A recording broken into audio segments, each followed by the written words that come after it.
Everyone goes to Pizza Joe's, and you've heard that friendly slogan for many years, and it's just as true today as it was when you first heard it. Watch the game right here on NCTV45, and then head over to Pizza Joe's. Pizza Joe's provided a grant for this podcast. Yeah, they have many great locations: State Street, Highland Avenue, Croton, and Shenango. It's your local pizza place. Everyone goes to Pizza Joe's. It's Butts Flowers in downtown Newcastle for fine gifts and more. Flowers 724-652-7727 or toll free from anywhere 1-800-443-7726. It's Butts Flowers in downtown Newcastle.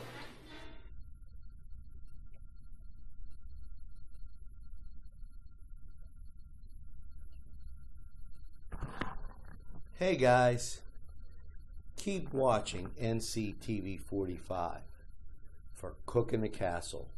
You're going to love it.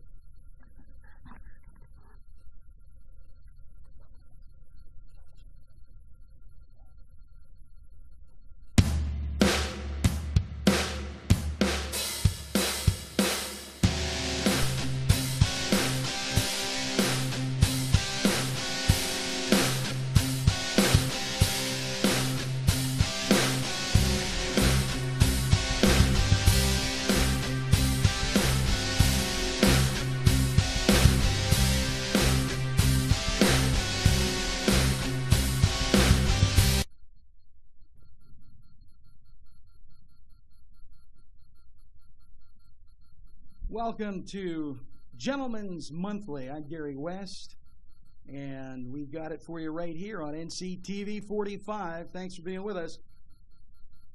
Today, my guest is Nunzio Esposito. Do you prefer Esposito or Esposito? Okay, that's what I like, either way. And our subject today is Fathers of World War II.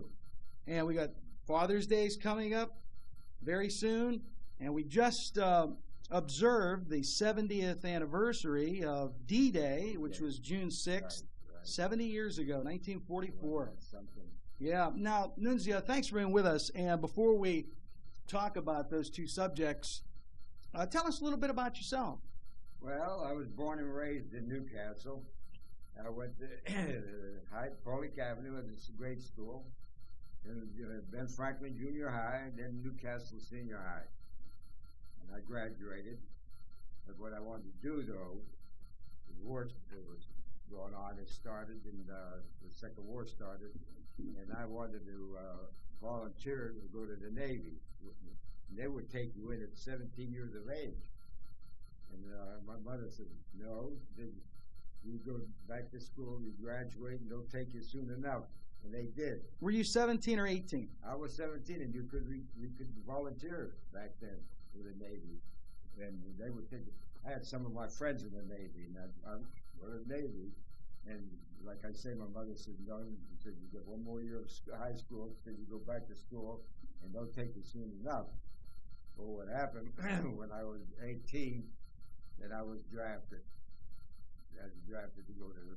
What year was that, Nunzio? That was 44. 44. Yeah. So the end of the European theater was wrapping up. It was close. It was close. And then they sent you to the Japanese theater, right? Well, what happened is that I thought I was going to go to the Navy. Or I should say Pacific Theater. Yeah. I thought I was going to go to the Navy.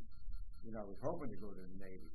And when I went down to Pittsburgh for that, they put us all in the infantry, because they were taking a lot of losses in Europe.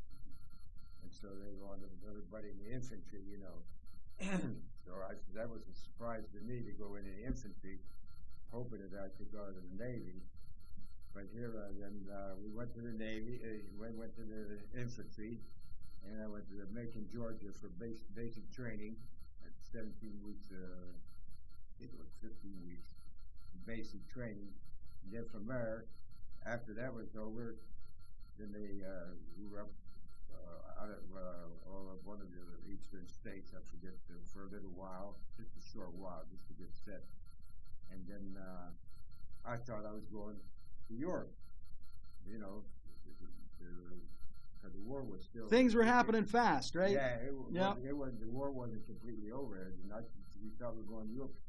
Here, they sent us all the way across country to California, and we took a ship, went to the Philippines, and here, so we thought we were training there for the invasion of Japan, and so here then we were supposed to get together with some of the islands. In fact, I had one friend. He was on one of the islands. He was getting ready for the invasion of Japan too, you know. And then when they dropped the atom bomb, the war ended. The Japanese surrendered. Yeah, there were two of those bombs. Yeah. Yeah. And they surrendered. But Now, how long were you there? We were there. I forget it exactly how long. I was in the service for just a couple of years. I think it was. You know, but I was in the Philippines for going over. We got the ship out of Los Angeles. We were on the ship for 30 days, zigzagging back and forth because of the Jap sub, you know. But we made it. We made it there, and the Filipinos were real friendly. They were real friendly to the Americans. They liked us, and they had a lot of American ways, you know. And then when the war ended, what we did, they said if you had a high school education, well, not too many had high school educations back in them days. Not too many. It wasn't a normal thing, you know. A lot of people they quit and go to work, try to figure out a way to make some money. But anyhow, they sent us. If you had a high school education, they sent us to Korea, and we took over military government in Korea, and then some. The only ones who went in Japan. You know, it's really sad to say there were a lot of your comrades that were missing in action. And oh, yeah. I know there's a big project going on, even to this day. Right. They're still looking for missing in action from the Pacific Theater, World War II. Oh yeah. There were a lot of. Did they ever contact you about that project? Not really. No. Well, when the Japanese bombed Hawaii, you know, when they bombed over there, that's when. You mean Pearl Harbor? Pearl Harbor. Yeah. That's when everything started.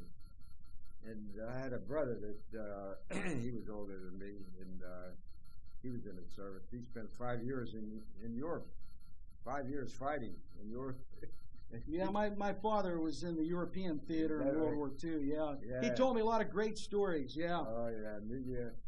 Now, Aunt Nunzio, I want to ask you, as a father, how were things different when your children were growing up? Oh, it was different. I was lucky. I was working at I got a job at the pottery, Shenango Pottery, and I worked there for a while. And then here, they were doing well. They were selling all over the world. I know when we were overseas, no matter where we turned a plate over or a cup over, they say Shenango Pottery, Newcastle, PA on there, you know. But here they left. They closed up and they left. So I got out of a job, so I took a test for the post office. And I was lucky I got a job there. Were there a lot of opportunities for all of you servicemen coming back from the war? Not really. No? How about the railroad? Well, any of your buddies work on the railroad? I had 3 brothers and my father. They all worked on the railroad. They did. I thought maybe I'd go on the railroad too. But I was lucky and I got hired at the post office. And I was glad of that.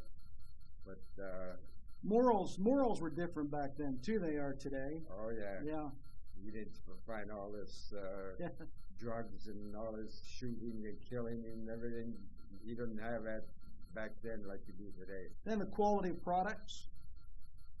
Seems as though United States manufacturing was a lot better back then. It was. It was good. Anything you buy, but as far as cars, I had a father-in-law. He had the only car. Nobody else could afford a car. And but it was so different back then. But like I say, when I worked at the post office, I worked there for the first 9 years, no schedule. you were at their beck and call for 9 years. I mean, you wouldn't come when they called you. You were out of work, you know. So I lost all my friends. I quit golfing. I quit doing it because I had to stick around the house. Then I was married. I just got married. And I was helping my wife around the house too. And but the thing, then I got a schedule there. And you're still playing golf today, right? I'm still playing golf, and the way I was exposed to golf, I caddied at the Newcastle Country Club. And we caddied. Back then, no golf carts. Yeah. No riding. Everybody walked. Yeah. And we caddied with the big bag on our shoulder. We're little kids. Well, Nunzio, hey, we're running out of time. Okay. There's so much more I wanted to talk to you about. We always have those time constraints, you know, in television and radio. But thank you for your service, World War II service, and God bless you. And thanks for being with us on Gentleman's Monthly. And downtown, one more thing I want to say. Sure. Downtown, it was so different. A lot of retail stores, 3 theaters.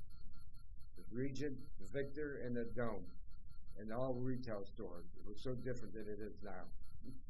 You got that right. Thanks again. Nunzio Esposito on Gentleman's Monthly. I'm Gary West for NCTV45. It's Butts Flowers in downtown Newcastle for fine gifts and more. Flowers 724-652-7727 or toll free from anywhere 1-800-443-7726. It's Butts Flowers in downtown Newcastle. It's Little Johnny's Pizza 2 in downtown Newcastle with a great variety menu that you will tell everybody about. Chris Quiera, the owner, is here with more information. Stop down and see us at Little Johnny's 2. We're located at 130 East Washington Street, or give us a call at 724-657-2210.